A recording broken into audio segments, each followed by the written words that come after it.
Good morning, everyone. This is Juana Amaria with Illinois WorkNet.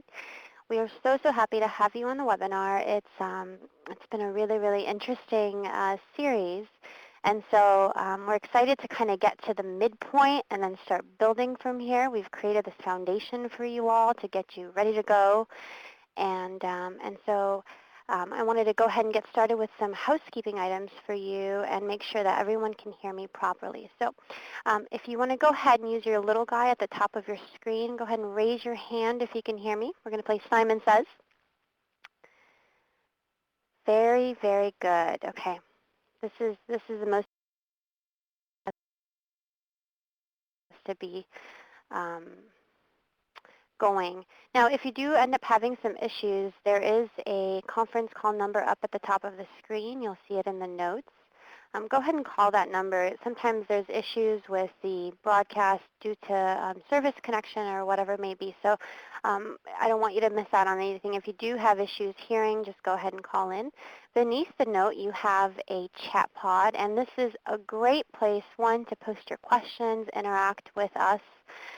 We do have a fantastic guest on the webinar today. And this is also a place to collaborate, and you'll be so surprised and impressed at how many amazing ideas have come off this chat pod. We always send it over with our follow-up email, and there's a lot to be learned. People are in different places in their process with social media or their usage. And so we do encourage you to continue this conversation on our various groups and LinkedIn and Twitter. And so feel free to participate and share tips and ideas, and we'll be asking you some cool stuff as well. So that's where you can participate in the chat pod. Beneath that, you have a file share, and this is where you get all your materials and documents that we've shared throughout the various webinars, as well as on the various articles that we've shared. And so you can select the file name and then save it to your desktop. And so that's how you get your materials, including the PowerPoints for today's presentation. Now, on the right-hand side of the file share, you have two polling pods. And this is a way that we gauge, one, where you're at in your process, and then how proficient or familiar you are with social media. And so this way, when we go through our various examples, it's a good way to be able to gauge your understanding or interest. And so with that said, I'm going to go ahead and I'm going to switch over to our bigger view. Now, I wanted to make a note. If you want to see this full screen, you can just go ahead and click on the PowerPoint. You'll notice a full screen button, and this makes the PowerPoint itself full screen. You won't be able to see the chat pod that way, though. So for you, this will be a good way to kind of have a bigger image or whatnot. So with that said, I'm going to go ahead and get started. So this is the Social Media Tools webinar. We're really excited, as I mentioned, because one, we've been able to do this webinar series, what I call Social Media 2.0, which is the upgrade of our social media series, in partnership with Southern Illinois University Carbondale, so Center for Workforce and Education Development. And of course, we're sponsored by the Department of Commerce and Economic Opportunity. So all of this has gone through what we call Workforce Investment Act money, and so it's just a great opportunity for us to be able to share information and resources for all these folks that are on the webinar as well as using our portal. Now, something I wanted to give you a heads up, we do have an upcoming webinar, and this is the alternative HR resources using social media on April 19th and 20th. And this is really will be a fantastic webinar for those that are looking to, one, seek talent, or those that are job seekers looking to find employment, as well as people looking to build partnerships. So I encourage you to get onto that webinar. I'll send that information once we do the follow-up. So as I mentioned, this webinar is about social media tools and really building that foundation. And a lot of the things that we'll go through today is kind of really being able to expose you to or revisit this dashboard concept, where there's a lot of tools out there that people are using. Some are really good at them, and some have just kind of opened up to the relevance of social media. And for us, it's really about kind of sharing with you some of the tricks and tips for the best use of your time, because as we've said before, social media is free, but it does cost you your time and energy. And then we'll go through some of the top tools utilized, and then how some groups have done it well. So um, I also wanted to make sure that, one, you know who we are. So my name is Juana Amaria with Illinois WorkNet. I'm sure a lot of you are familiar by now with all of our webinars, but we do also have a guest on the webinar today, and it's Selena Jardian. Um, and so I'm actually going to unmute her so she can say hello. Selena, are you there? Hi, Juana. Good morning. Good morning. I'm still butchering your name. It's okay. It's so hard. It's a Croatian name, and it's Gradian. Gradian. There we go. Just call me Selena. That's fine. So really, really happy to have you on, and I'm going to go ahead and move over to your bio. If you could just go ahead and introduce yourself and kind of give folks an idea of some of the projects you're working on and so on and so forth. Sure. And thanks for having me back today. It was such a fun webinar yesterday, so hopefully we'll get some good discussion going today as well. Good morning, everyone, or yeah, I think it's morning where most of you are at. Certainly is here. We're based in San Diego, but we also have offices in Washington, D.C., and we're all across the country. We're a national consulting firm that really specializes in government, nonprofit, and community-based organizations. And I was telling the story yesterday. I worked in the private sector for years with Fortune 500 companies, and Levi Strauss was one up in San Francisco with marketing and communications. And I sort of fell in love with the public sector when I worked with a customer from the county of San Diego, and we developed a wonderful marketing plan for foster care youth. So full capacity marketing really specializes in that arena. But on today's webinar, I know we probably have a mix of private sector and public sector folks, so we're going to try to give you some examples of how this is applicable in both of your worlds. So again, Iwana, thanks so much. Absolutely. No, and she will have a ton of really great information. Selena did a study, and she'll share that later on in the presentation, and just some of her personal experiences, as well as, you know, with her business and the different workforce areas that she works. She's nationwide, obviously, and so it'll be really great to kind of tap into her brain and then get it, you know, on the record, so we can all revisit it later. So get ready, Selena. Okay, I'm on the record. Got it. You're on the record. That's right. So with that said, I'm going to go ahead and kind of give you a breakdown of how we've organized this webinar. It is a lot of information, so we want to make sure that we're not overwhelming folks. We'll go through the social networks. We'll talk about blogs and feeds. So, you know, last webinar we talked about the aggregators and the folks to follow and the trends to follow, and kind of how to inform yourself. So this is supporting that idea and evolving from that and building and talking about blogging platforms and feeds and so on and so forth. And then really talking about managing and measuring these social networks and profiles that we're encouraging you to create. And so go ahead and let me know if you have questions or if you want me to slow down or speed up. The first one we're going to start with is Twitter. And before we get started, I want everybody on the chat to go ahead and give us your Twitter handle. So those of you, I know Rosa is very big on her social media and her tweeting. And so I want everybody, very good. Now, what I encourage you to do is, as you see this stuff on here, share this and follow people, you know. And so this is a way to build your network, and this is a way to connect with like-minded, either subject matter experts or individuals. And if, Janice, if you don't have one, this is the best place to start, because we have some tips for you on how to make the best use of this tool. So moving forward, I organize this in a couple different ways. The first one is persons most likely to use Twitter. And so there's some really interesting statistics. Here we have something I never knew. Based on Twitter facts, they have the person most likely to use Twitter is a female Hispanic, 20-something, who attended college, lives in a city, and makes you know, 30K or 50 to 75. And so I thought that was really interesting, because it kind of gives us an idea of like who's on there. Then the next one I have is why we use it. And what you'll notice, and I think that a lot of us struggle with this, on Twitter is, well, what am I going to talk about? What am I going to throw out there into the universe of tweeting? And predominantly what we use Twitter for, or myself personally, you'll do it personally, or you'll do it for work. You'll do it to find, news or work-related topics, and then to search for various things. And so this kind of gives you the statistics on why people use Twitter. And then the next one is on how.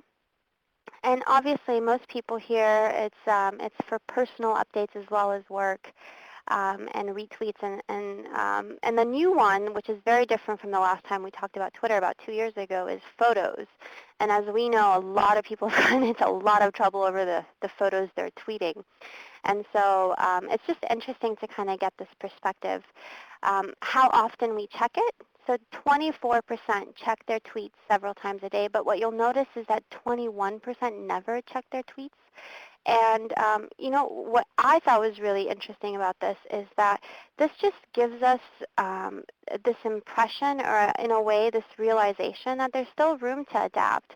I mean, from the information that we've gotten here, and this is based on 2011 stats, this to me says, and you can interpret this the way that you want to, is that there's still room to adapt. And so if you feel like, oh no, I don't have a Twitter account, well, guess what? It's still in its infancy. People are just getting on board.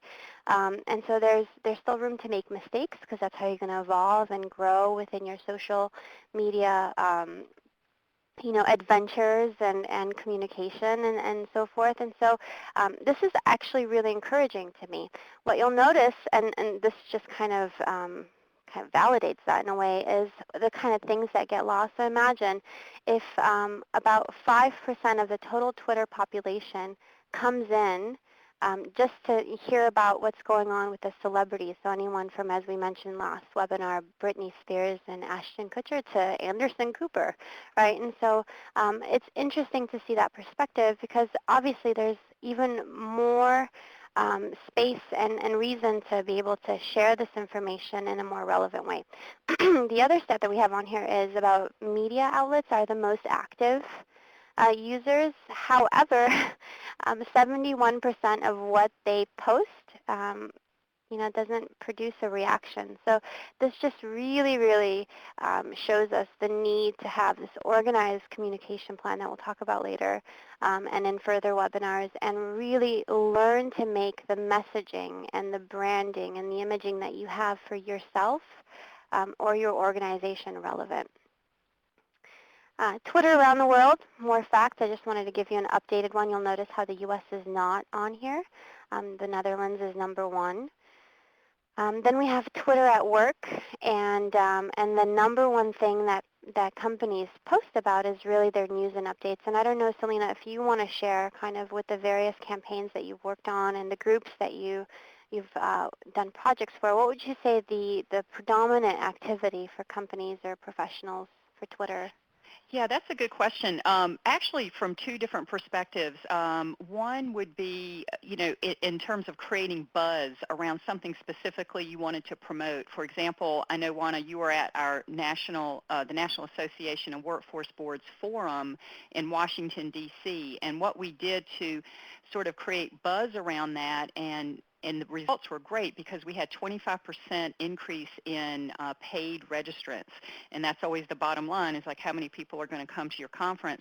But what we did is we first educated folks on how to use Twitter, and then we used a hashtag, which I know you're going to talk about here, but it's a hashtag. It's a way to basically get your tweets organized. And kind of bundled in a way. Yeah, exactly. So we used hashtag NAWB Forum, and we educated everyone that was going to talk about the forum to use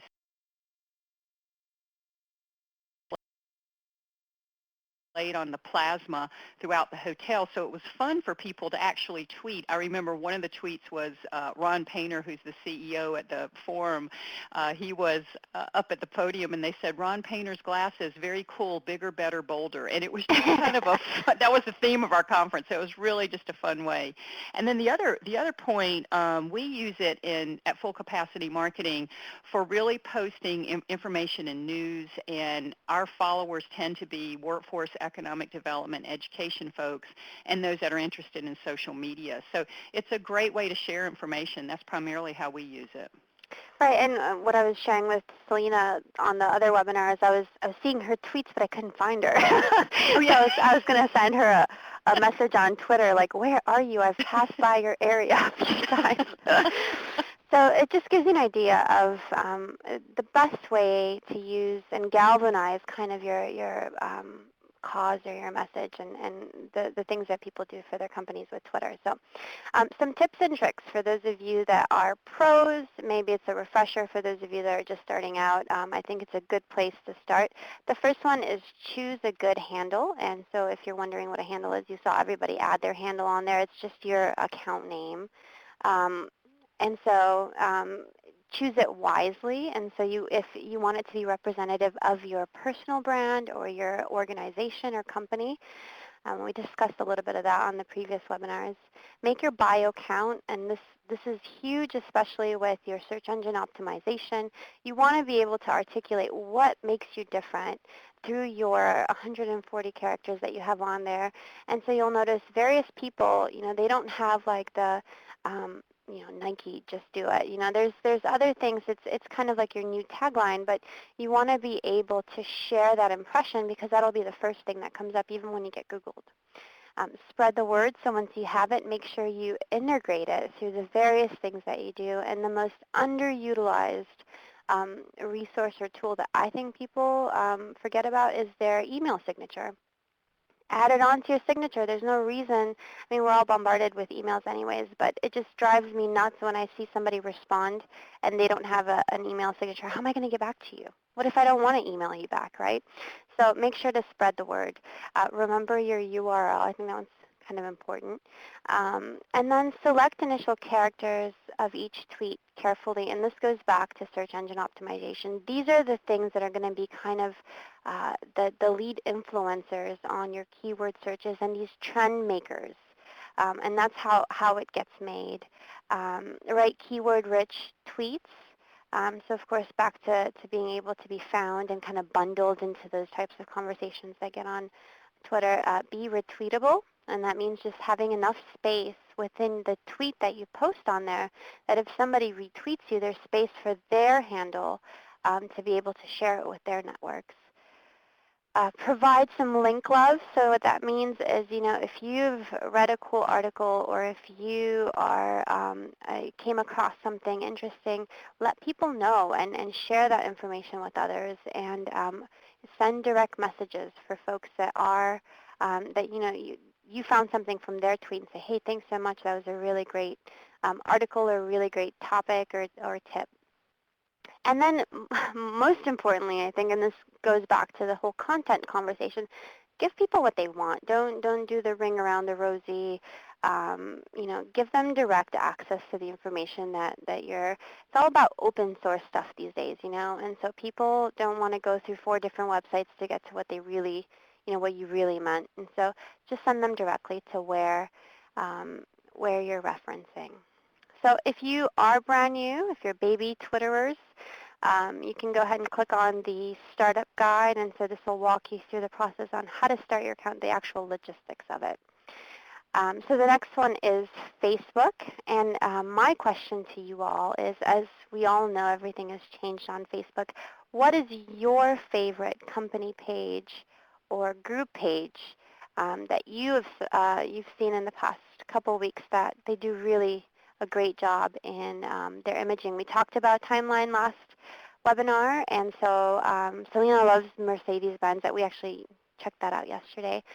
Go ahead and let us know what your favorite Rockford. Very cool, Doug. Your favorite Facebook pages.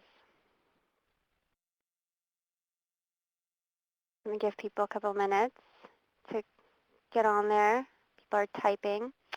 So as you all are typing, I'm going to go ahead and go through some of my favorite highlights and go through the features, the brand new features that are up there. And so the first one is the best use of stars and pins, and this is the way to bookmark images. And we talked about this, with the new timeline features. It's about it's the ultimate infograph in a sense, where you get to manipulate your images based on what people see, or you can dominate your page with things like the bookmarks. And so it's really, really important to be able to share these messages. And so, for instance, um, the example that they have here is the eternal question, hot or iced. And they had something like 33,000 people like that question. And part of the conversation we had, and we'll continue to have as we're developing this communication plan, is you got to ask questions. With social media, you get what you give. And so just posting information and not really engaging and asking questions, or maybe featuring some of your users, you're not going to really get much back. It'll just be back to like it'll evolve into your static, maybe website. And so you want to be able to share cool things and tips and fun stuff that people can relate to. And so Starbucks did a really good job with that, and we were talking about our coffee earlier. I'm fully caffeinated. The next one is cool cover photos. And this is a really great way, as Selena was talking about, getting buzz. They did a contest, and it was a user-generated photos. And what they did is people sent their really cool photos, and then they featured different users as part of this contest to to post as their cover photo. So I thought this was really, really cool and really smart on Verizon's part to be able to make their users feel like they count and interested. And so I thought this was a really cool example.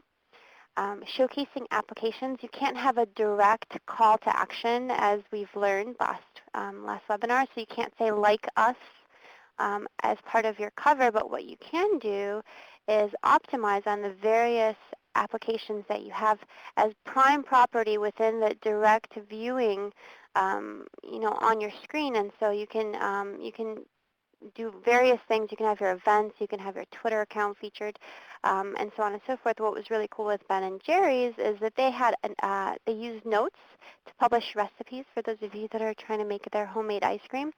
Um, and they also had their whirly maps, and so this is the huge space that you're able to have. For those of you that remember that Dee showed us, it's kind of like your prime marketing space to be able to have almost like a massive ad. And what they did is their whirly map directed the users to their various Facebook pages all over the country, in other countries all over the world. So it was it's a cool way to be able to integrate these various features to make it work for you. So I thought that was a really fun example. And then the last one is about setting milestones. Obviously, for those of you that have migrated from your old Facebook pages or accounts to the brand new timeline pages, what you'll notice is it just kind of starts from wherever that date was that you migrated. And what you can do is go in there and start adding milestones. And so with Lance Armstrong's Cancer Center, what they did is they went through, and you'll notice this with workNet as well, we've gone through our milestones of kind of what's happened, the redesign, when we started. And with this example, they have the Open for Fighting, and that was their really cool setting to be able to kind of share, like, this was our accomplishment. Um, this is how we did it, and this is when it started, and so on and so forth. So I thought that was really, really fantastic to show various ways to emphasize and let people know where you are in your process. Of course, I didn't come up with any of this stuff myself. It's on HubSpot, and so for those of you that were on, you know that that's the spot to go for all types of cool information. So I've shared that up on my screen for you, and then I've also added the How to Master Facebook Marketing in 10 Days. It's a white paper, really good information if you want to get deeper into the process. Alrighty, LinkedIn is our next tool. I want everyone to go ahead and give us your LinkedIn link. Hopefully it's a customized link. That would be very impressive.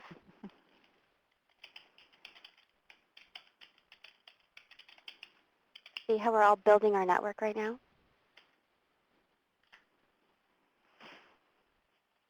Very good, Selena. Thanks for the support. Alrighty, so this is LinkedIn. We're not going to spend a whole lot of time because there's tons of webinars on LinkedIn. We're going to have a full webinar next session on building your brand and your partnerships. But some cool stuff about LinkedIn, and Dee Reinhardt is on, and she does this in her sleep, and so I don't even want to get her started. But she can give you all types of tips on LinkedIn. But here are just some fun stats about profile. So what you'll notice is that 35% of people check it daily, whereas only 1% never check it. So this is far better than our Twitter stats. And what you'll notice is that this is the predominant tool used for professional networking. And it's understandable because it really is your online Rolodex, right? And so this just gives you an impression of other folks. What I thought was really cool about this stat is it goes through the various levels and how people in their different levels of professionalism and so forth utilize LinkedIn. And so you'll notice that the percentages shrink for job search. Obviously, if they're top level executives, maybe maybe a couple years ago, maybe it wasn't as short.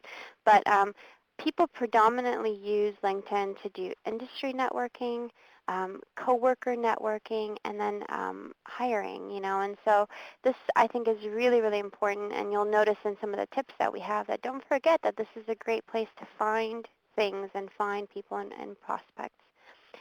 Dee will go over and over about how you need to have a 100% profile. Part of that has to do with your profile picture. If you're interested in more information, you'll see you can get the full survey here at InfoLab.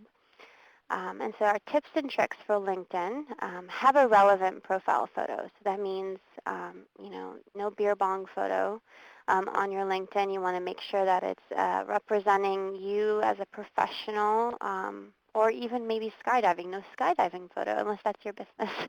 And just make sure it's reflective of what you do. Replace that space with a title and just let people know what makes you different and how you can help. And so you'll see mine is strategy architect, and I really mean it. The next one is customize your profile URL. This is just a better way for you to be able to include that link, and people, if you're doing presentations or something, just to have a hyperlink isn't going to help you out.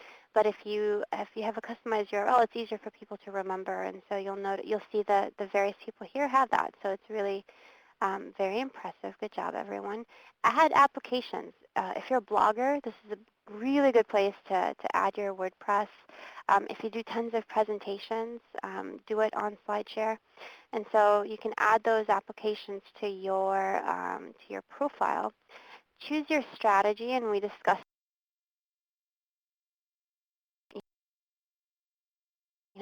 the hair or whatnot. And so for you, you have to decide how aggressive you are, because LinkedIn really is what you give is what you get.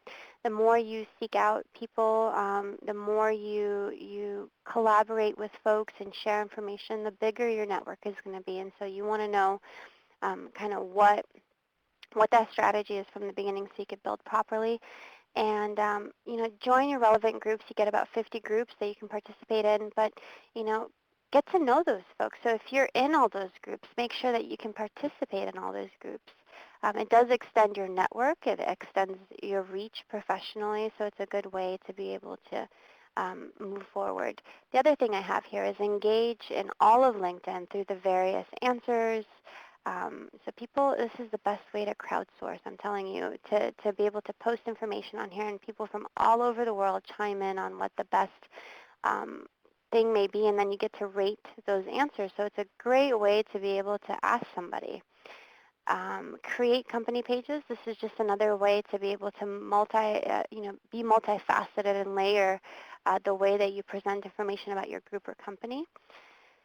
And then communicate your brand indirectly, and what that means is, your status updates and the various discussions that you have.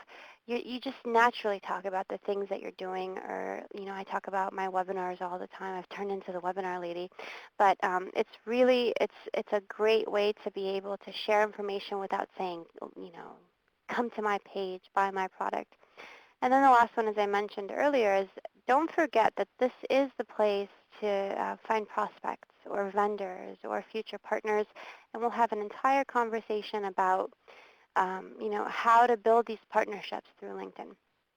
One other point too. I love LinkedIn for the recommendations feature and building third-party credibility. If you Mhm. have a robust profile and someone's coming to check you out for the first time, and you have numerous colleagues singing your praises, that really builds the third-party credibility without you having to say a thing. So I love that Exactly. feature. Love that feature.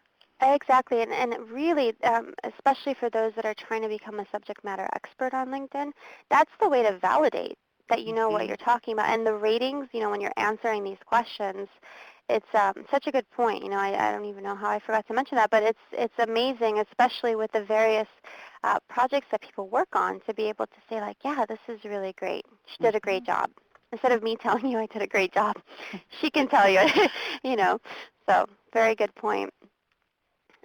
So blogs and feeds, and I'm going to go through this really quickly because we'll talk about this as part of our communication plan. So the three things I have on here are blogs, RSS feeds, and wikis. And for us, the reason why I thought it was really important to mention is it's all about being able to really get this two-way communication thing going. And we work on this so hard with Illinois WorkNet, where we've built this community of users where your content has to be reflective of what people need and want from you as an organization, as an individual, or as a business. You have to be reflective of what you're seeing on there. And so you do that with white papers, you do that with blogs, and all of that is just a way to be able to develop really good content. And so starting a blog and starting the various options to get people's feedback is how you're going to, it's like the mini prototype process for the type of information that you're sharing.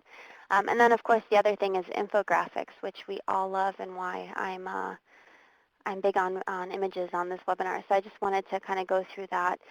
It'll go through this process of once you do, content is king. Once you do have this content on there that's relevant, it's about inbound marketing. And Selena, of all people, I think could share tons of stories on how this works. But just as she mentioned with the Twitter stuff on the forum, it directly impacts the bottom line, which is how many sales you've made or how many projects you've gotten, and so it directly impacts the type of revenue or resources or whatnot you may get. So don't forget about kind of the power of being able to do this, and there's a lot of free tools out there that you can use to move forward. I don't know, Selena, if you want to kind of jump in on the blog topic, if you have anything to add. Well, just one other point.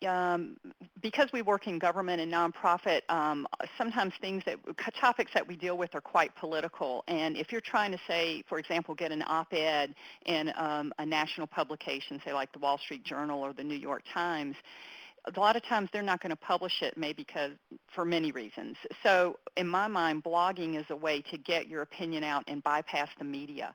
And you continually are able to do that. And if you have a following, you can have a lot of influence on your followers just in terms of blogging. So that's a feature I really like to use in political turmoil times, which No, we're in and right now. yeah, and Selena will share a lot about that very shortly.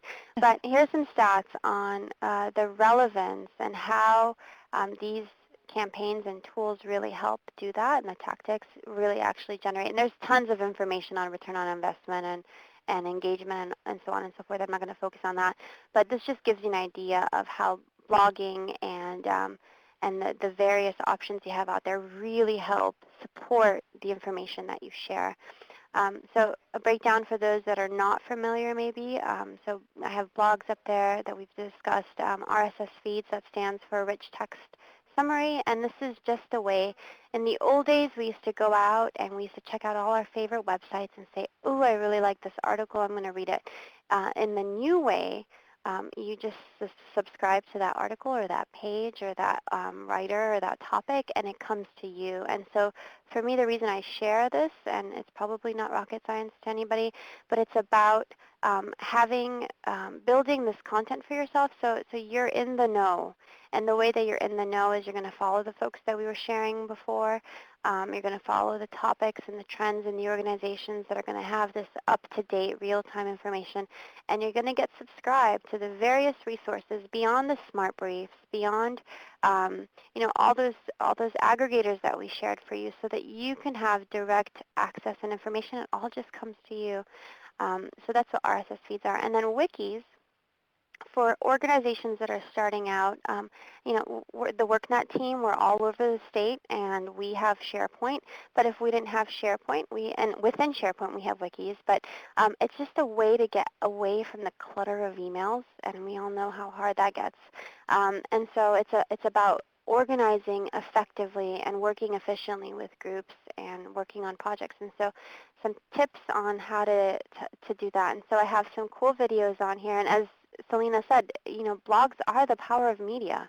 You get to bypass, who are you to say that my topic isn't important, right?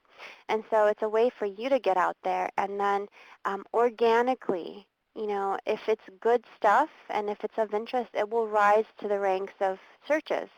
And so this is a really good way to be able to do that. And then I have some blogging resources. So one link I have on there is the 10 best blogging platforms.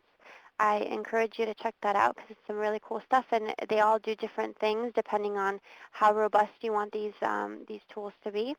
And then I have the 10 best blogs of 2011, which I thought was really cool because it had a whole list of things that we could do without. So I thought that was really funny. Keeping up on the web, as I mentioned, with the RSS feeds, a great video that you can watch, because I know nobody likes to read anymore. And then I have some tips on reader resources and feeds that I follow. For instance, I have the National Skills Coalitions and Open Forum, because I do a lot of business service stuff, as well as small business news and tips. And the last one, as I mentioned, is Wikis in Plain English. And I really love this. This is probably, out of all of the videos, my favorite because it talks about organizing a camping trip. And so I thought that was a very good way to learn about wikis. And some free wikis here if you kind of don't know where to start, where you can start here. And so those are all live links. And so now moving forward, the last part, I'm going to go ahead and make sure nobody has any questions. I know we're kind of running through this, but I'm going to get to the good stuff too. Good, Dawn. I'm very happy that these are awesome resources. We do our best to provide awesome resources. So the next part here is we're going to move into managing and measuring. And of course, this is a very, very important part for all of us. And so I'm going to use the Hootsuite example and kind of the options that you have here. Would you go ahead and let me know how many people, and just go ahead and put it in the chat, how many people use a social network management tool? Hootsuite. Very good. D uses Hootsuite. Doug? No. Occasionally. Very cool. Well, TweetDeck, okay. What's really cool is when Hootsuite first came out, and we did a whole part of a webinar on the various options available. Hootsuite used to be free. Now it's like $5 for, depending on the level of service and how many pages you manage. But what's really great, and I'm going to show you kind of the evolution of that, is we encourage you to start all these pages, and then people freak out and say, oh my God, how am I going to manage all this stuff? And Hootsuite's the way that you're going to manage all this stuff. And not to compare Hootsuite to workNet, though I think we're kind of just as cool, is it's where you get all your stuff in one place, And so for you to be able to access all your tools, all your tweets, all your posts, all your retweets and mentions and so on and so forth, and then have the analytics behind it to really prove your relevance, is really, really powerful for an organization, let alone an individual. And so what you'll notice, I have some stats here about 1.5 million users use the dashboard every day, and that extends their reach to 1.7 billion people. So I just thought that was fantastic because I remember when Hootsuite was just not something anybody knew about. So very, very exciting to see good stuff move forward. Here's some cool information about the type of platforms and resources and reach. And so what I did is, for those of you that are not familiar, I included some print screens of what Hootsuite offers. And I really encourage you to check it out. There's demos. And so I used the Illinois WorkNet example. And so what you'll notice, this is the Facebook um, part of the dashboard. And so I'm going to use my little pointer here. But here are pending tweets.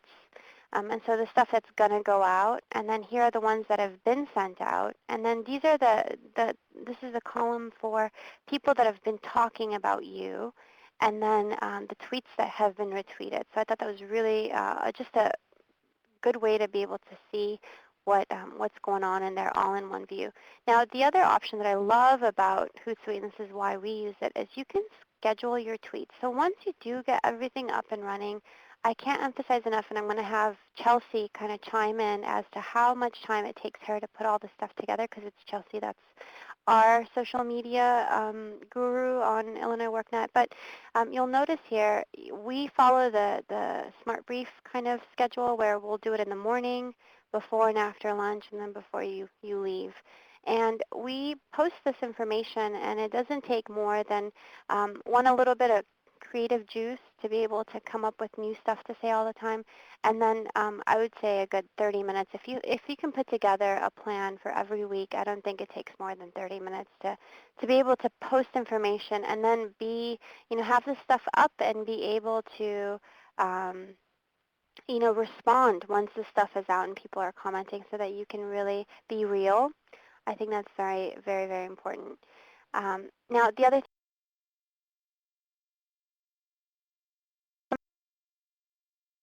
summary stats, and then you'll see what your top refers are. So for instance, with us, with Illinois WorkNet, what's amazing is we actually have our Twitter feed integrated within the portal, so you'll see the main pages. And this is a way, one, that we try to provide this service for our users and our followers to leverage our traffic on the portal. We have about 2.5 million hits.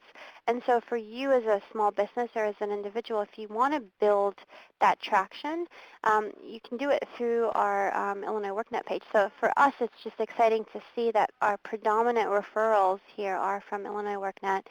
And then you have we have direct clicks, and I can't read the other ones right now, but it's just a good way to kind of see what sticks and what doesn't. And then they have your most popular links. And what's really good about doing it through Twitter is you get to track all that stuff. You can do it with other tools as well, but this is a good place to kind of have it all together. And so you'll see what your top clicks are. So for us this week was some job postings that we did for an organization, and we did it through social media. So it's just really, really interesting to see what's catching and what's not. And so you're constantly, we talked about our social media strategy, and you're constantly readjusting and regrouping based on what you're kind of getting from your users.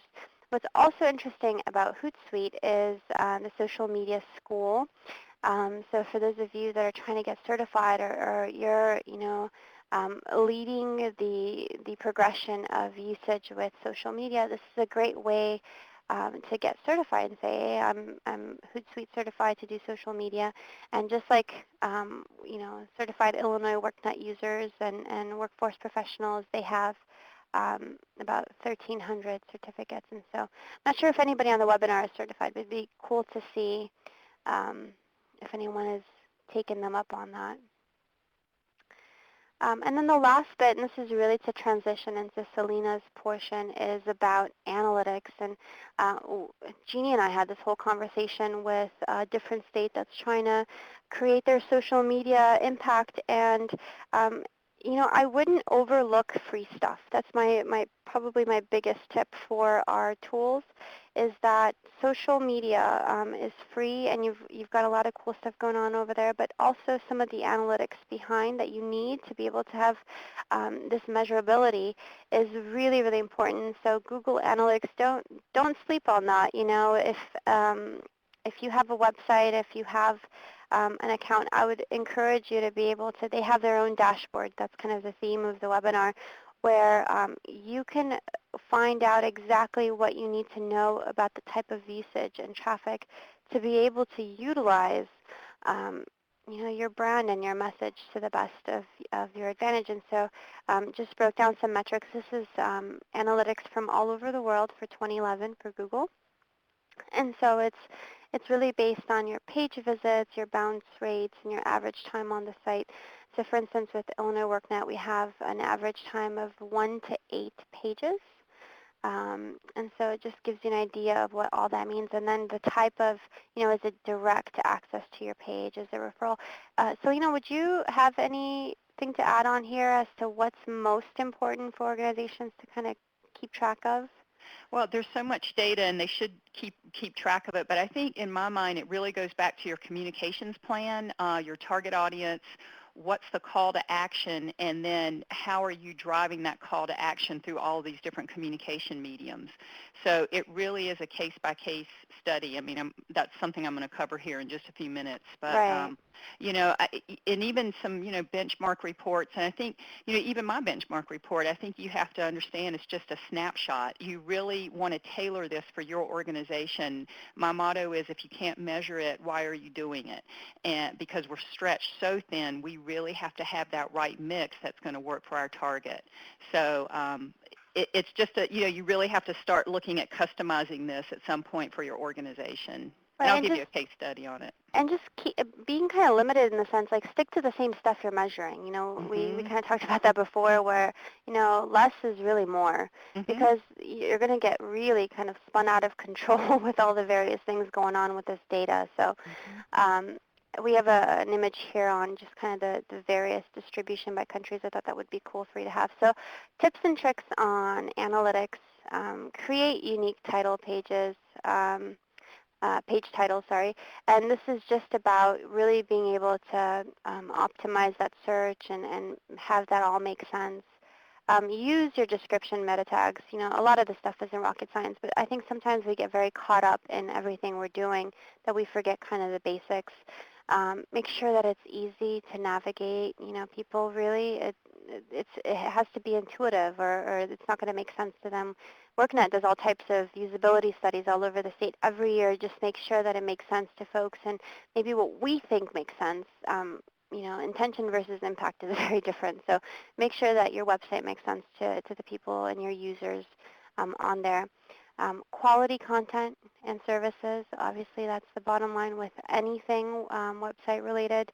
Optimize your use of images, and so I didn't add Flickr to the tools, but use your alt tags onto your photos so that when you do come up in searches, it's just one more way to layer your search engine optimization. You really want to be able to come up through the various pictures and include every opportunity you have to add that keyword or add that your organizational brand to the mix. Make sure you're crawlable. Notify Google of mobile sites, and I know Selena talked about this a lot in going mobile is probably the most crucial thing any organization can do at this point, and I think it's kind of a foreign concept to a lot of the public sector folks, and so she'll talk about that a little bit, and then making sure that once you do go mobile that you're guiding people, funneling down to the specifics in a way that makes sense to users. As I mentioned, make use of free tools, and then let everyone know. And as Jeannie mentioned with the guy webinar the other day, we're going to tell you directly. Go like us on Facebook. Go like Selena. Go add us on LinkedIn. Follow us on Twitter. We're not going to be shy to tell you to check us out and share. Share if you love this webinar and you love our webinars, then you need to let your friends know, and you need to let people know that this is a useful resource so that we can spread the love and move forward. So, before I move forward on that, the starter guide for those of you that are maybe new to this, and this is fantastic. I included on here, and so it's the Search Engine Optimization Starter Guide for those of you that want to get started. So this is how you can get a hold of us. And I'm going to go ahead and actually open a new pod to share Selena's presentation. The other thing, Alana, while you're opening the presentation, is that, all of this can be overwhelming. It's like, what tool do I select? How do I really go deep within this? And really to just keep in mind that all of these are different customer touch points, and to select the one that you want is really about understanding your customers. So that's what we're really going to talk a lot about. Right. So it's all yours. Oh, okay, great, great. Well, thank you, Juana. So great to be with you guys here again today. The first thing I want to do, and Juana said we're not shy, and here's the first slide. We want you to go visit our new social media room and our new website we launched a couple of weeks ago at fullcapacitymarketing.com.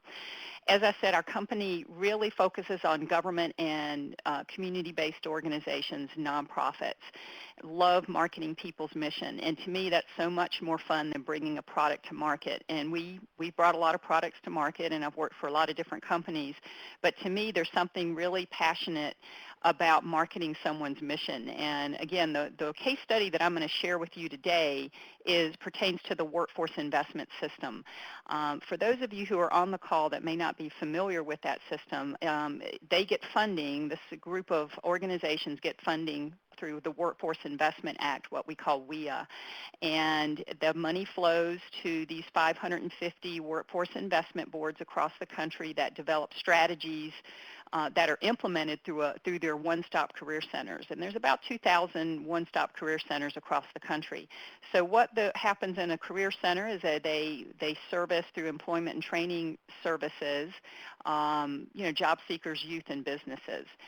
So that's a case study I'm going to share with you today. It's about that world, but the elements that I'm going to share can be applicable across the board. It doesn't matter if you're in a private sector business. There's a roadmap. In fact, I'm posting it up. You see a visual of it. We just posted this yesterday. It's a web and social media roadmap. If you go to our website and go under resources, you can download that, and that will help you sort of work through all these tools and your next steps.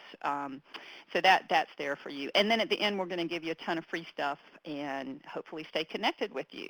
So that's kind of our lineup for today. I want to start with the benchmark study and how we did this, or why we did it, I should say. That group of individuals, group that I shared with you, the workforce boards and the one-stop career centers, and all of their partners within that system get together every year at a national conference in Washington, D.C. And in 2009, we taught a pre-conference session to 47 participants there on social media. And what was really interesting, I wanted to get to know the participants before they walked in the classroom. And so I asked them for their organization's website URL. And we went on and we did a little digging around and looked at how they were messaging and sort of, were they ready for social media? And just kind of thinking of that group and how I described them, I want to pull up the first poll, Juana, if you will. Knowing that group, I have a question for you. What percentage do you think of workforce websites use jargon and or acronyms? So if you went on the site, they were saying things like, hey, we're funded by WIA, or, they have this acronym soup going on their websites. Just a guess at how many of those workforce organizations, and remember, we're talking about government, nonprofit, community-based organizations. So I'll let you think about that as you're typing in your answer. Okay, you guys are just about finished, and you're right. The majority of you, about 50%, are saying more than 75%. It was actually an astounding 98%. 98%. I just couldn't believe it. And so you have to think about your website and your social media sort of tied in together. If I'm a brand new prospect and I have found you, say, through a search engine, and I'm interested in workforce development, and it's like, I'm going to check out this organization. I go to the site, and it's all in Greek because I don't understand your world.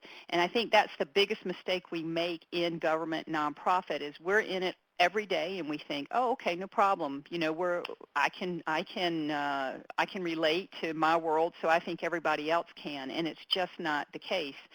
So messaging is really critical. Juan, if you want to bring up the next poll, now thinking of that same group, what percentage of those workforce websites do you think contain information targeting the organization's strategic partners? So for example, a workforce board will often want to partner with economic development, education, or business and industry. So given that, what percentage do you think actually had information on their site pertaining to those partners? And as you're weighing in, yep, you are right. The 1 to 15% is correct. It's actually 2%. Now, think about this, and this goes back to really understanding your target audiences. You're building a website to try to get people to engage with you in your organization. Your workforce website is a table, and if you go have an economic developer say that comes to your website, say, I'm going to check out the organization, and there's absolutely nothing for me as an economic developer, I'm going to say, well, they're really not interested in partnering with me.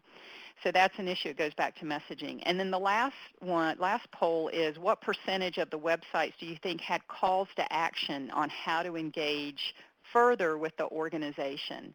So calls to action like call us, sign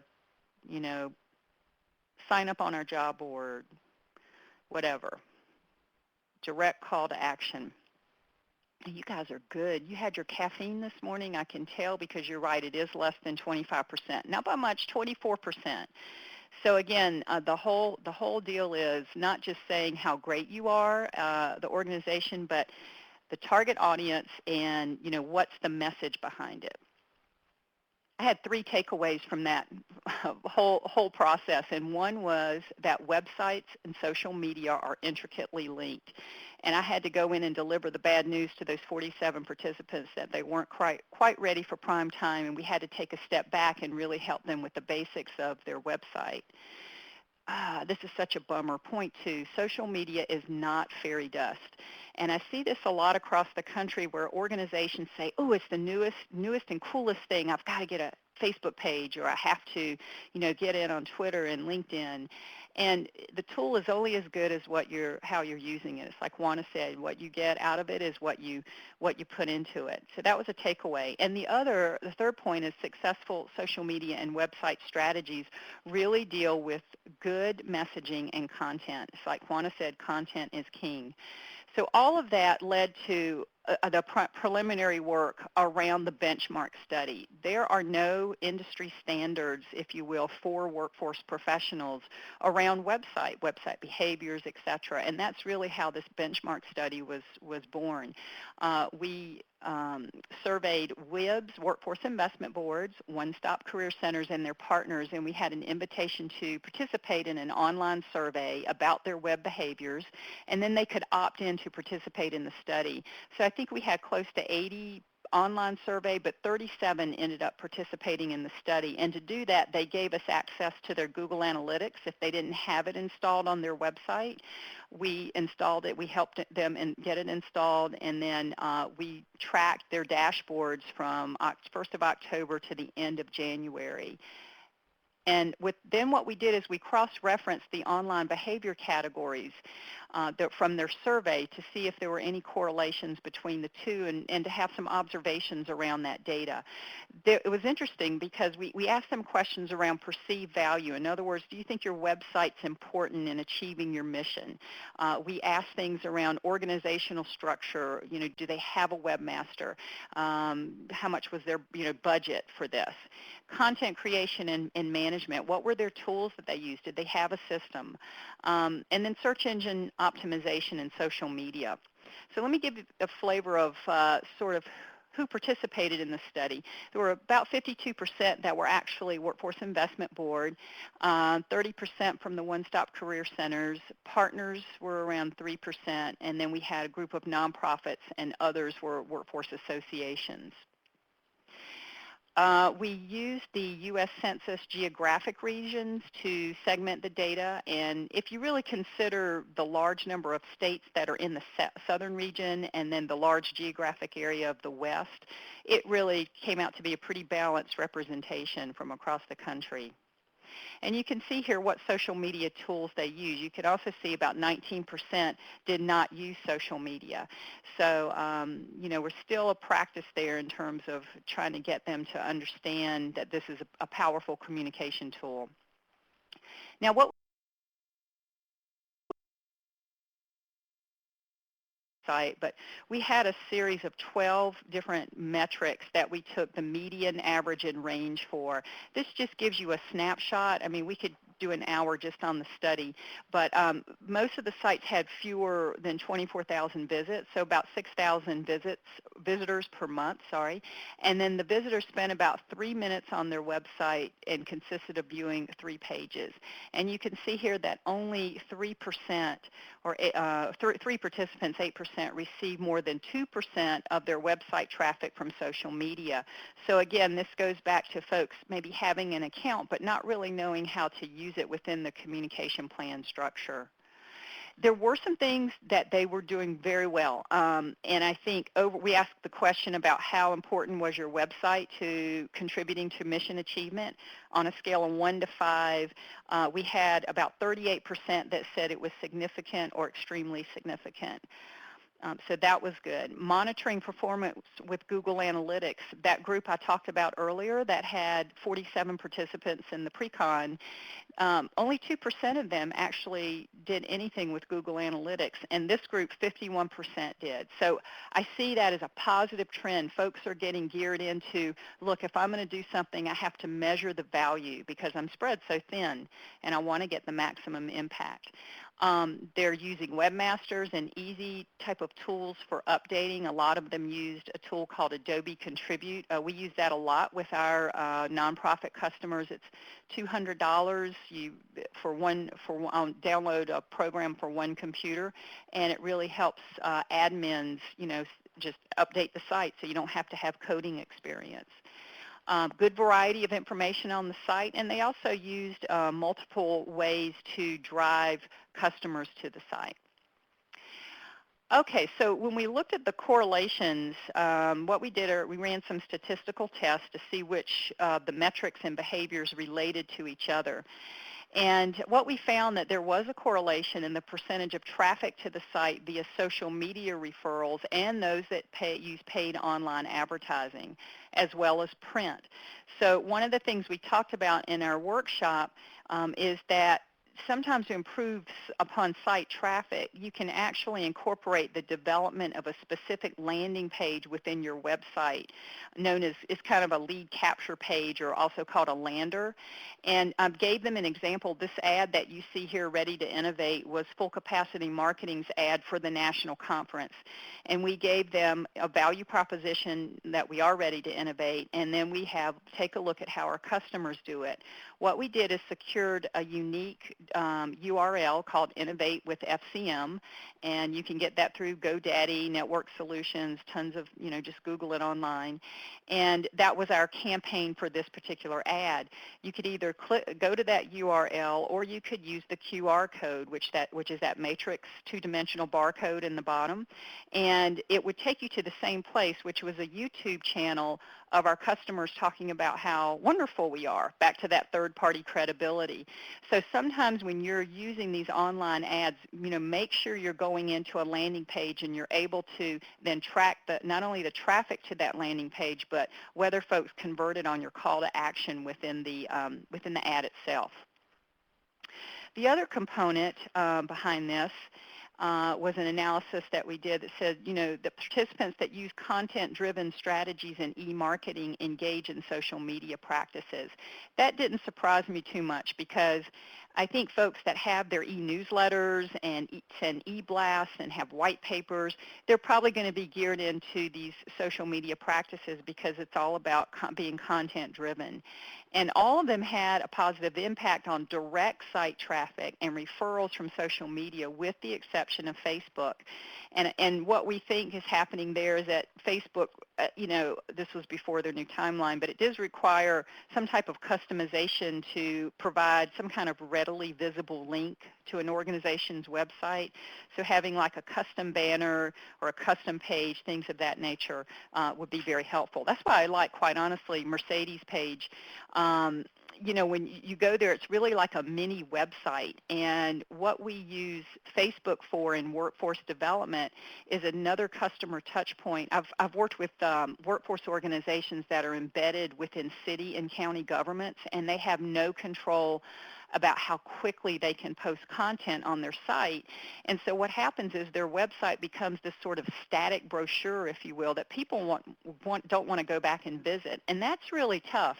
So what we do with those organizations is we create a mini website as Facebook, and then they can actually talk to their customers, and these conversations are so important to have with your customers. That's all marketing is. Marketing is about having a customer conversation, whether it's online, face-to-face, on the telephone, but social media allows you to do this very efficiently, and then you can really understand how people are perceiving your products and services, what they might want changed about them. We use it a lot for market research, just to have a conversation with folks.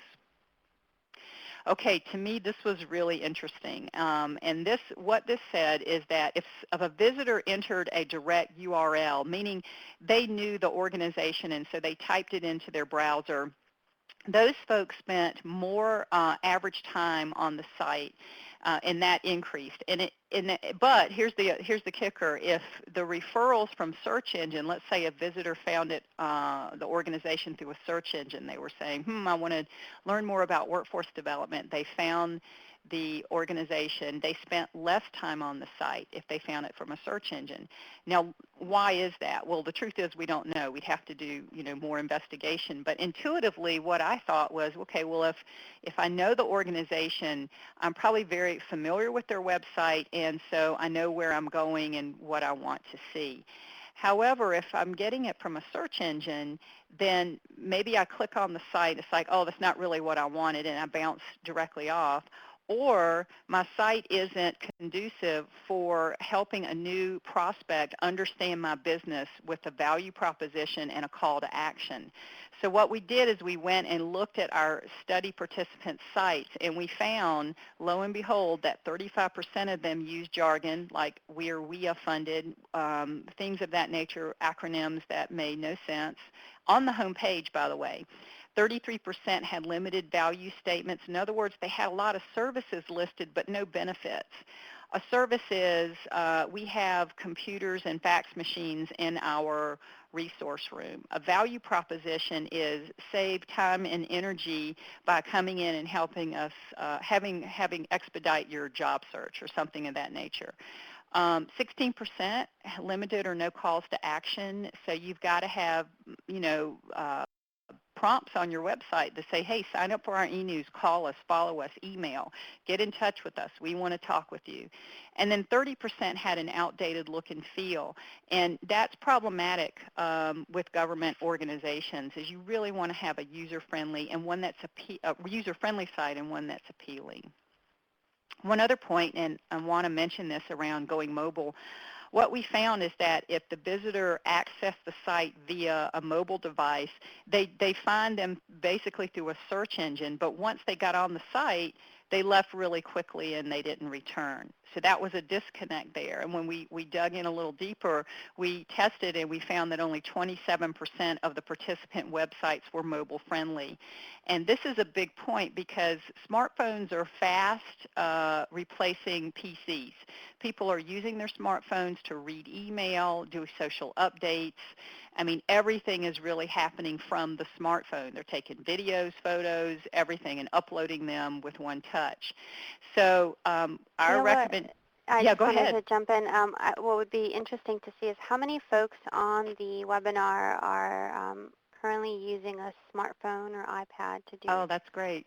do their stuff. I think this would help. I bet we will get a ton of yes, yes, yes.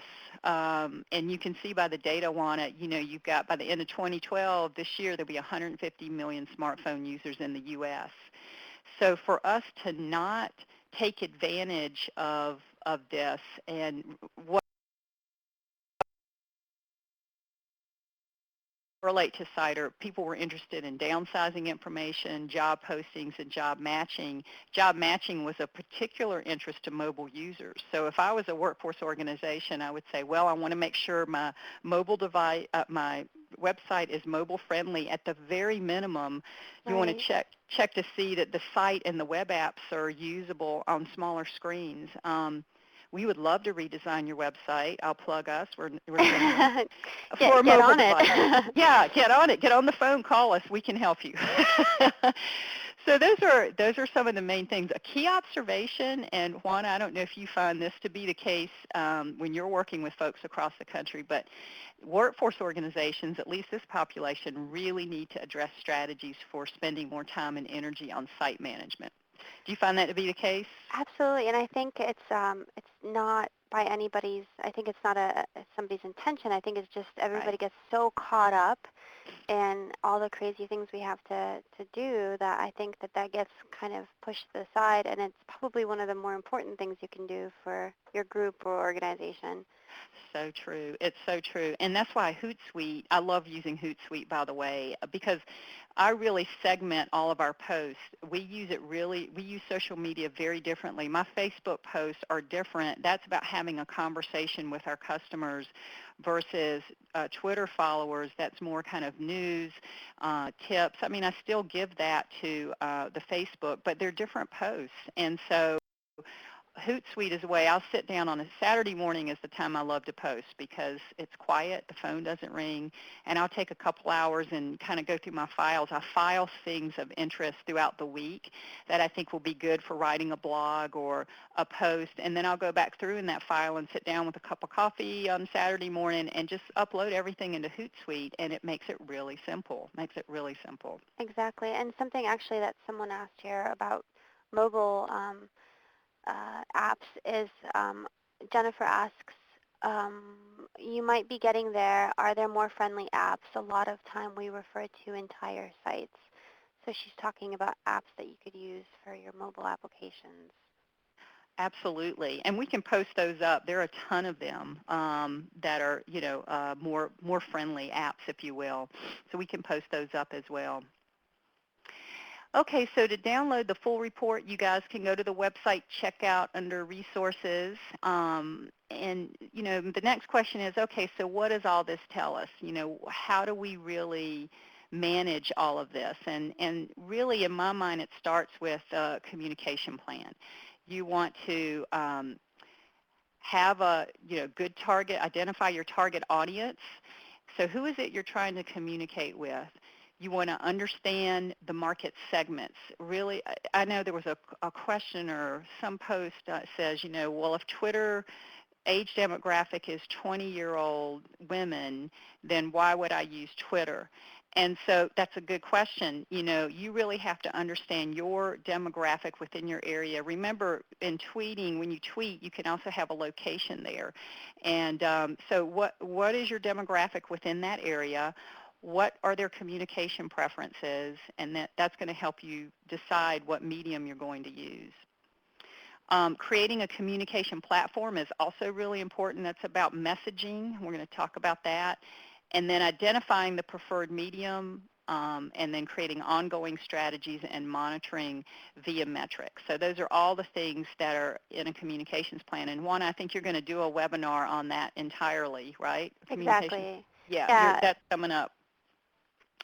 So, but we followed these steps. And these steps, by the way, apply whether you're a nonprofit, whether you're for-profit. These are things that you're going to have to do. And again, social media is part of that mix. So I'm going to give you a case study now on that group that I work with, the Workforce Investment System. And Juana, if you want to pull up if you will indulge me here, I have one other question for you because I like to do market research every time I get to chat with the group. And I was just wondering, prior to me flashing this slide, have any of you ever heard of the Workforce Investment Works campaign? Just curious. Oh, we've had quite a few that have not heard about it, so good. This is another opportunity to spread the word, Juana. I'm telling you. Take full advantage of it. I'm going to actually include our WheelWorks page so Oh, folks yeah. could kind of get an understanding of what that's all about. Absolutely. Okay, great. Well, let me give you some background on the Workforce Investment Works campaign and sort of how we used it to really help our cause, if you will. So back in the fall of first of all, the target audience for this is policymakers, folks that actually give us the funding called the Workforce Investment Act, or WIA. And back in the fall, when the new House of Representatives came into play, they basically zeroed out everything. They zeroed out the entire system. We had no money, nothing, And part of the issue around this is that the workforce investment system, we don't have an easy elevator speech. It's comprised of 47 different programs, lots of different funding streams. And so what happens is when budgets are being cut, you get these negative reports coming out of Congress saying these programs are wasteful. We had really negative blogs coming out around that time. I mean, it was just a feast on what can we cut and how hard. We also had lots of news stories about the system, and I've posted one up on the slide there. And here's one from the Wall Street Journal. Florida gives superhero capes to jobless. So this was a marketing campaign that a workforce board in Florida came up with, and they decided to use valuable workforce investment dollars to buy hero capes for their laid-off workers. And, this just enraged me when I saw this campaign, because it makes that whatever happens in Florida is going to affect Illinois, because that rolls up to the policymakers, and they say, see, the system doesn't do anything. They don't have any successes. So Workforce Investment Works is, and I'd given you a little snapshot here, this is a storytelling website that houses all of the brands of the workforce investment partners across the country. And it's a storytelling site. You go into this site and you can click on Illinois, for example, and there will be tons of success stories that come up around how WIA has impacted job seekers, youth, and businesses.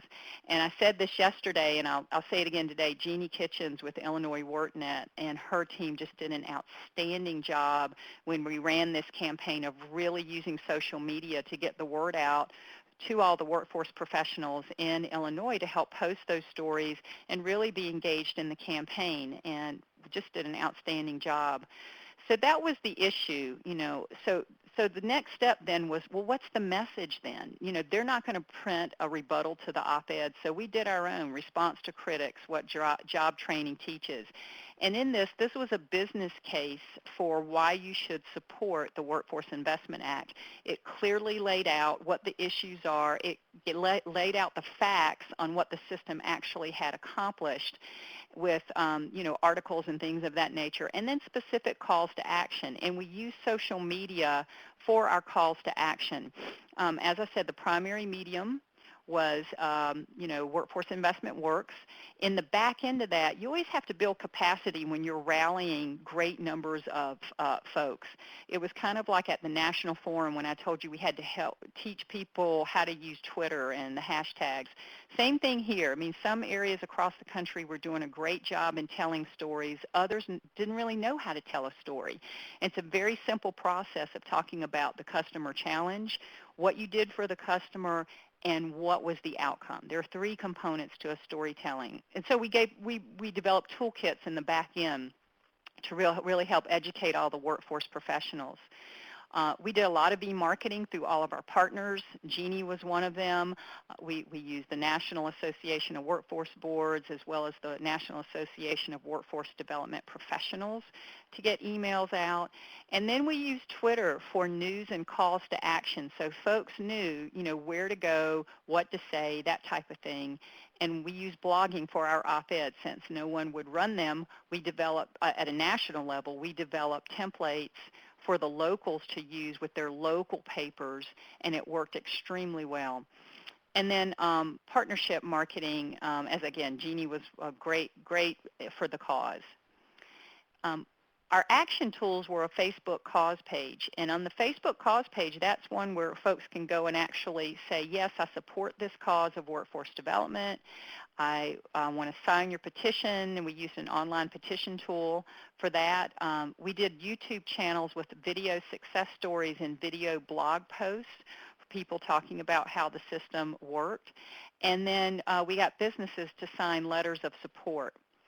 So here's an example of the page. You see the Save Workforce Funding. We sign our virtual petition, stand up and support the cause, ways you can be heard.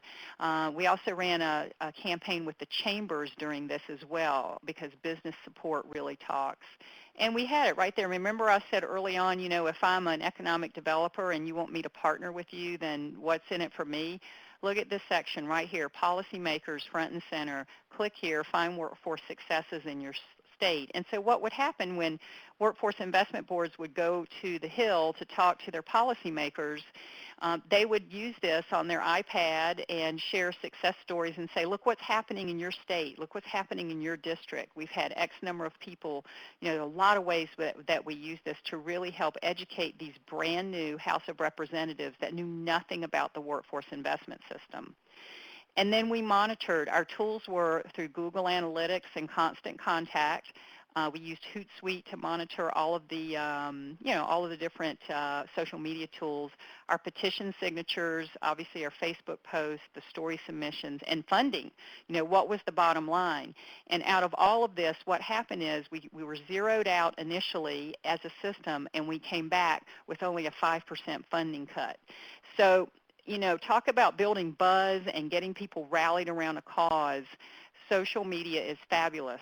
Here were some of our statistics, and what we're really proud of is that this won a 2001 International Davy Award for the integrated campaign category. And for those of you who are not familiar with Davy, it's sort of like the Oscars of marketing and communications. It's judged by kind of the who's who of marketing companies worldwide, and we have about there's 4,000 entries from across the globe. So the fact that the workforce investment system, a government-funded system, was able to compete and win in a category among, companies like Condé Nast, the Ellen DeGeneres shows, it really just shows you that you don't have to have a lot of money, but you have to have strategy and time to really put this together. And the campaign's going on in other areas now. What we've done is we've taken this template here for Workforce Investment Works, and we are creating templates for all of the states that want to participate. So this one is Workforce Investment Works, working for California. We're also moving into getting industry champions. Here's a mock-up of a page from Xerox. They do a lot of great workforce innovations, and what really speaks to policymakers is, does business and industry really understand your world and value it? So, again, continuing the conversation and continuing the buzz. For me, it really boils down to this, though, starting with a communications plan. If you look at that, what we did was identify our target audience as the policymaker. We really understood what their issues were, that they thought we were waste and fluff and duplicative. Then we created a communication platform, messages, that built a business case to say, sorry, that's not correct information, you're misinformed, here are the facts, and here are the documents that we can prove what we're saying. And giving really a human interest and an emotional, not just facts to the cause, but an emotional element. And you think about it, when you buy products and services, don't you go to your friends and ask them what they think, or if you've even gone to a great movie, you'll go and tell someone and say, hey, this was really good, you've got to go and see it. Well, that's what we did with Workforce Investment Works. It was creating this human element behind the campaign that backed up the facts. And you need that formula in whatever business you're in, whether you're creating buzz around a cause or buzz around a product or service. And then through that, we identified, your preferred medium. Social media, again, is part of that communications mix. And then, again, it's an ongoing conversation you're having with your customers that you're monitoring via metrics. What I want to stress here is this is not a one-time event or occurrence. Marketing and communications and social media really needs to get integrated into your culture of your organization, and you have to have systems and processes to not only make these social media posts and these types of communication strategies, but educating your staff, your partners, even your board about their role in communication. If everybody's on the same page with the same message, then what happens is you all become sort of this brand ambassador that live your brand.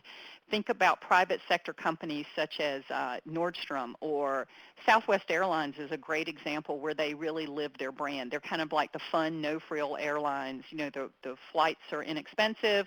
Of course, you don't get an assigned seat. You get Coke and peanuts, but, they get you there. They've got a system in place. And generally, their flight attendants are pretty fun. They're in, and how they live their brand and translate that is really through the khaki. They wear khaki pants. They don't wear a suit. They wear shorts, tennis shoes. They're generally kind of a more relaxed feel. And so that's a way, just, translating their brand. It's fun commercials. Their social media posts are hysterical, and they really are very engaging. And so, part of this is figuring out who you are and your brand, and then being able to use all these mediums to sort of, communicate that way. Okay, I promised you free stuff. I'm going to give you free stuff. So one of the things, and I love LinkedIn, by the way. LinkedIn is my favorite social media tool, primarily because it's business-to-business a tool. Made so many great contacts and things. Just love it. And so we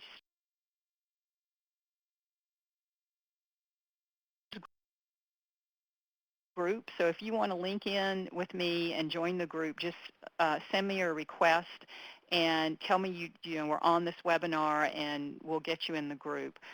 But we just started last week. We've got about 200, I believe, in a week. It's really fun. We use social media in different ways, and this is a way that you can stay in contact with us. You can go to our new website, which I've got a snapshot there at fullcapacitymarketing.com. Like us for Facebook follow. We have a newsletter called Elevate, and I should have said this yesterday, and I didn't, but Elevate is really a working group. We started this national marketing work group 10 years ago in Washington, D.C. with 30 people. And the idea was just like social media, except we didn't have social media back then. And we said, we just want to share best practices and ideas, and let's stay in touch and do that through a newsletter. Well, that group has grown to over 18,000 people, and so it's all done through this Elevate newsletter. So you can subscribe to that and join the group. It's free. And then follow us on Twitter and our blogs as well, both of those. Now, the free stuff, if you go to our website and go under resources, we've got three kind of sets of free stuff. Online tools, we have an ebook. Brand and web audit tools are assessment tools that you can go in and evaluate your brand and your website. And then we have a host of online presentations. We have publications dealing with our projects. In fact, the 9-step roadmap that I shared with you is a way that you can go in now knowing the benchmark study that we just shared. How do you use that benchmark study in your world to help improve your website and your social media? And it maps out 9 steps. And while this is geared to workforce professionals, you can still use it if you're a private sector business, because there are benchmark studies out there. Google has one of a benchmark of all of the websites across the world. You can just go to Google Analytics and it'll pull that report down. And then you can see sort of how you're trending within your industry. The storytelling tutorials I've already mentioned. We just finished a really neat project with South Central Michigan Works. And part of really communicating our story, we haven't done very well in the workforce system, is around economic impacts. And this was a model that developed a scorecard report, and that's available. That study just finished. And then, of course, the benchmark. Lastly, if you want to contact us for a complimentary consultation, we're available. Just link in with us or send me an email, call, whatever you need to do, and we'll be there. And just something I wanted to add is, a lot of the stuff that we've shared in the context of our field, but it really is the same stuff regardless of what industry, or they're all in the workforce world, transitional skills that people are learning with social media. Once you create this or change your mindset, you can apply all of these things that you've learned in the context of workforce to public sector, private sector. It doesn't really matter, because you're learning how to customize messages and reach out. So. Absolutely, absolutely. So that's it. If anyone has any questions or comments. I'm going to go ahead and switch screens for you all so you can answer our questions. And I can't stress this enough. The first poll on here is to rate this webinar. Please let us know what you think. And if you loved us, follow us on Twitter and let us know and let folks know. And like we said, share the love. Share the Um, love. just because this is what keeps us going, and if we know that this is something that's important to you, we'll continue on. And if we don't get feedback, and especially you'll get a follow-up email with the social media page. We have a rate this page option. Rate us. If you like it, then let us know. If you hate it, then let us know, because we'll be able to change it and adjust it to what, make it reflective of your needs and information. So. Fantastic. Juana, I love teaching with you. I always pick up tips and tricks, so thanks for inviting me to participate today. It was really great. Absolutely. We're really fortunate to have you on here. And we've been excited all week. We've been tweeting about Selena. We're kind of like groupies on Illinois WorkNet. Selena's on. Really fun. So we're really very happy to have you on, and happy to create a place for you to be able to share your study, because I think it's so important to be able to share that information with folks. So any questions on the webinar? People were just tweeting away. They were. It's great. We'll see you in cyberspace for sure. Absolutely. Alrighty, everyone. Well, thank you so much. Have a fantastic weekend, and come back to the next webinar. I'll send a follow-up email to those that have registered. Selena will follow up with you as well in case you're interested in taking her up on that offer. I would totally do that if I were you. And the next webinars will be third week of April. So I look forward to seeing you on there, and I appreciate your interest. Have a great weekend.